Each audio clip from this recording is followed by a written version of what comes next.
اعوذ بالله من الشیطان الرجیم. بسم الله الرحمن الرحیم. کابینکا د سامعینو ناظرین کمنټسو کې یو سوال دا شوی و، ما چونکې نکاح باندې کړی چې نکاح کې پلار اجازات ضروري دی، ایلور اجازات ضروري دی، ایوړ کې اجازات ضروري دی، ته یې واجل کې مجبوره کې او مجبورۍ سره هغه نکاح وشي، آیا دا صحیح دی که نه؟ داسې دا شی یو سوال شوی و. نه، که چیرې پلار ټیک دی، پلار یو حیثیت لري، یو عظمت لري، لور ته نه دی پکار چې پلار اجازات نه بغیر واده وکړي.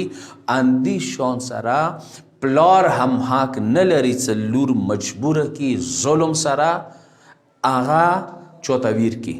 مو سره شته فکر کې دی چې پلار ته رای او مشورې حده پورې دی چې د هغه لور مشورې سره د پلار مشورې سره د واده وکړي. پلار چونکې هوښیار دی، مجرب دی، تجربه کار دی، اما پلار ته استبداد نه دی حاصل، فل فور نه دی ورته حاصل چې هغه څه خیل ته غواړي چوته یې ورکوي چې دی مو مرضي دی، نشهی ته ورکوي، زناکار ته ورکوي، بدکار انسان ته ورکوي، یو ایدی سا سٹیٹس برابر نه دی. مثلا دو تن مفتا دی، پوی دی، هغه یو مکمل انپړ دی، دین حوالی سره نه پوی دی، نو دی نه چونکې دی ما وریاره دی، ایمو خوریه دی، ایمو فیملی کې دی، دا شی نه بالکل غلط دی.